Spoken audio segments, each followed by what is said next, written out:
Last blog में हमने suspense छोड़ा था। हम एक ऑटो में बैठे थे, सामान हमारे पास, हवा चल रही थी पर डायरेक्शन अननोन। और आज फाइनली सस्पेंस ख़त्म और हमने फार्म छोड़ दिया। हाँ, वही फार्म जहाँ हमने इतने दिन मिट्टी में जी के देखा, सुबह के सूरज के साथ उठना सीखा, रात को अंधेरे में जुगनू के साथ बैठना सीखा। वही फार्म जहाँ सारन्या के हाथों ने मिट्टी छूकर पेंट बनाया, जहाँ हमने अपनी सिटी वाली रेस से ब्रेक लिया और ज़िंदगी को धीरे धीरे जीना सीखा। तो अनूप को ना कुछ अर्जेंट मीटिंग्स मिल गई थी, वो टाइप वाली जहाँ ना तुम्हें लगे कि अगर अभी नहीं गए तो फ्यूचर हाथ से निकल जाएगा। तो बस दिल फार्म में था पर रास्ता हमने ले लिया मुंबई की तरफ। तो ऑटो चालू होती है और मैं पीछे देख रही थी, हर टर्न, हर पेड़, हर गली मुझे बाय कह रहा था। सारन्या खिड़की से बाहर देख रही थी, उसकी आंखों में एक अलग सी शांति थी, पर मैं जानती थी कि अंदर ना वो उदास है। उसके लिए राही को छोड़ के जाना सबसे टफ था। पहली बार उसने एक दोस्त बनाया था, बिना स्कूल के, बिना टॉय के, सिर्फ प्योर इमोशंस से। वो दोनों मिलके कभी मिट्टी में खेलते, कभी कुछ बनाते, कभी बस हंसी में खोए रहते। क्या अजीब होता है ना, हम बड़े बड़े होते जाते हैं और दोस्ती में कैलकुलेशंस आ जाती है। तूने मुझे विश किया क्या? उसने स्टोरी देखी क्या? पर बच्चों की दोस्ती ना बस दिल से होती है। उनके लिए लॉयल्टी एक नेचुरल फीलिंग होती है, ना कोई डेफिनेशन चाहिए, ना कोई रिटर्न गिफ्ट। एनीवेज, तो ऑटो के बाहर ये कच्ची अंबिया लटक रही थी, जैसी छोटी सी उम्मीद की फूलियाँ। फिर 2 हफ्ते और मिलते ना तो वो पक जाती और कैश्यू के पेड़ फुल ब्लूम में थे। पहला टाइम था जब मैंने कैश्यू का फ्रूट देखा था। पहला, हमेशा ड्राई नट्स ही देखे थे पैकेट में। नेचर लिटरली एक क्लासरूम है, हर ट्री, हर लीफ, हर स्मेल एक चैप्टर है। यही है अनस्कूलिंग, जहाँ बच्चा ना टेक्स्ट बुक से नहीं, टच और फील से सीखता है। सारण्य के लिए ये सब एक सिलेबस था, मिट्टी, पानी, पेड़, एनिमल्स, ये सारे उसके टीचर्स। बस पकड़ते हुए हम पाली से खोपोली जा रहे थे। फिर बस फुल थी, कुछ लोग खड़े थे, कुछ बैठे थे, पर मुझे लगा यहाँ के लोगों में एक कामनेस है, ना कोई चिल्लाना, ना कोई हरी। एक अंकल तो पूरी बस में सबको नमस्कार बोल रहे थे। मुंबई में अगर कोई ऐसा करे तो लोग सोचेंगे ये इंश्योरेंस बेचने वाला है क्या। But villages are different, they still remember connection over competition. Saranya तो मेरी गोद में ही थी, आंखों से नींद लड़ रही थी। बच्चे ऐसे ही होते हैं, सोचती हूँ हर ट्रैवल उनके लिए एक सेंसरी मूवी होती है। बस का हॉर्न, हवा का स्मेल, मम्मी का दुपट्टा, पापा की मुस्कुराहट, सब एक सॉफ्ट मेमोरी बैंक में स्टोर हो जाता है। वो 10 साल बाद भी रैंडमली बोलेगी, मम्मी मम्मी याद है एक बस थी जिसमें आम के पेड़ थे, और मुझे लगेगा हाँ वो याद तो मुझे भी है। एनीवेज, खोपोली पहुँच के हम ऑटो लेते हैं रेलवे स्टेशन तक। अब मुंबई के ऑटोज़ का अपना अलग ही स्वैग है।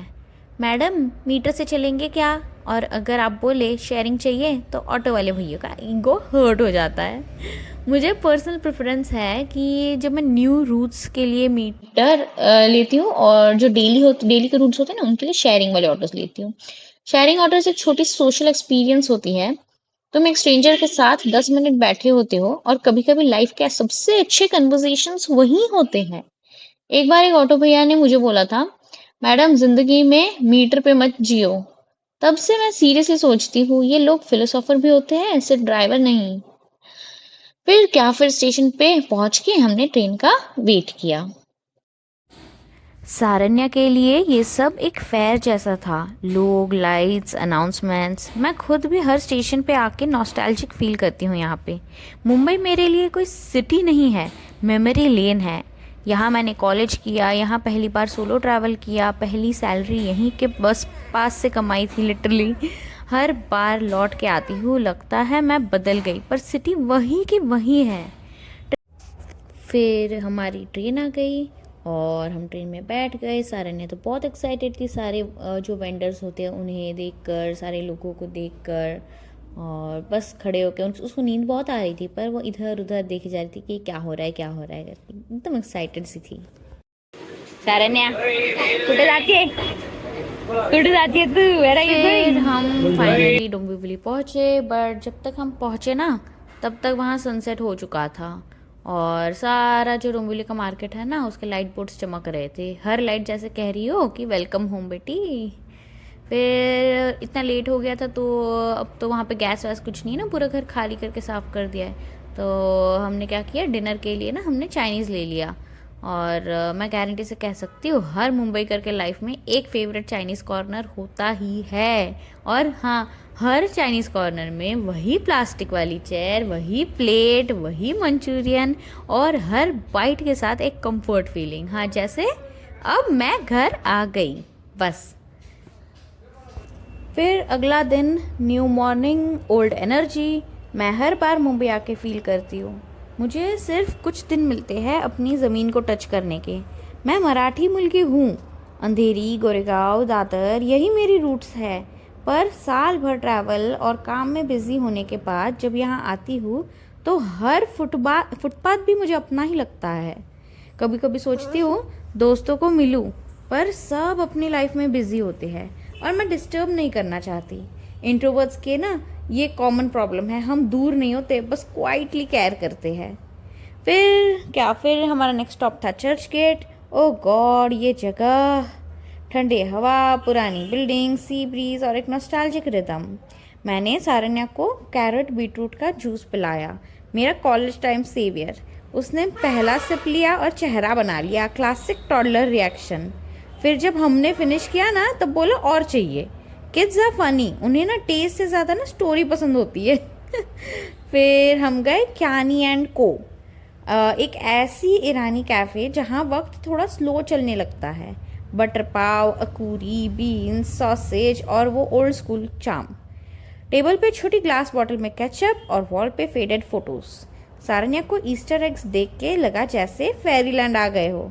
मैं सोच रही थी लाइफ का मैजिक यही है, हर जनरेशन चेंज होती है पर कुछ जगह ना एकदम टाइमलेस रहती है। ये जो अकूरी थी ये इतनी यम्मी थी कि हम जब इसके बाद घर गए ना तो हमने काफ़ी बार वो बनाई, इतनी मस्त थी। और ये रहे सारे ईस्टर एग्स, छोटे छोटे, बड़े बड़े और इससे भी बड़े थे। और सारन्या तो इन हिम को देख के एकदम मज़े ले रही थी। इस पे इतने सुंदर सुंदर बर्ड्स और क्या क्या बने थे, और बाकी भी काफ़ी सारे बेकरी के आइटम्स और केक्स वगैरह ये सब थे। फिर हम अंडरग्राउंड टनल में से जा रहे थे, रोड क्रॉस कर रहे थे, और तभी मैंने एक पैकेट खोला। ये पैकेट था वहाँ से लिया हुआ एक स्पेशल रम केक का स्लाइस। और जैसे ही पैकेट खोला, स्मेल जैसे कि स्वर्ग हो। फिर फर्स्ट बाइट लिया और लिटरली टाइम ट्रैवल हो गया, कॉलेज से क्रिसमस फेयर तक। और सारन्या ना टनल में चिल्ला चिल्ला के दौड़ रही थी और उसकी वॉइस एक इको कर रही थी, तो एक टनल, एक बच्ची और एक इको।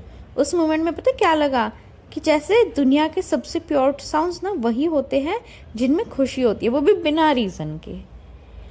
फिर हमने वो केक ख़त्म किया यहाँ पे, और सारन्या को भी चाहिए था तो सारन्या को भी टेस्ट कराया, उसको भी काफ़ी अच्छा लगा। थोड़ा थोड़ा छोटा सा पीस था, हम तीनों ने थोड़ा थोड़ा खा लिया। वहाँ से डोंबिवली लौट के हमने बैग्स पैक किए और निकलते हुए जंबो किंग का बर्गर ज़रूर लिया। मुझे लगता है ये जो जंबो किंग है ना वो मुंबई का असली लेगेसी है, कोई फैंसी बर्गर चेन नहीं या कोई, ये है लोकल किंग है यहाँ का। और सारन्या ने कोल्ड ड्रिंक ली और उसके बबल्स देख के खिलखिला रही थी, मतलब स्ट्रॉ से फूंक मारती है ना फिर जो बबल्स होते हैं वही। और मुझे लगा बचपन और हैप्पीनेस दोनों का सीक्रेट सेम है, एक्सपेक्टेशन कम और अमेजमेंट बहुत ज़्यादा। और बस इस व्लॉग को यहाँ एंड करते हैं, लेकिन ये सिर्फ एंड नहीं है, एक नई कहानी का स्टार्ट है। अब हम निकल रहे हैं एक और जगह, यहाँ पे और लोग मिलेंगे, नए नए एक्सपीरियंसेस बनेंगे, न्यू फील्स मिलेंगे। सो स्टे ट्यून्ड, क्योंकि अगला व्लॉग सिर्फ ट्रैवल नहीं है, वो एक इमोशन भी है। Bye bye. First take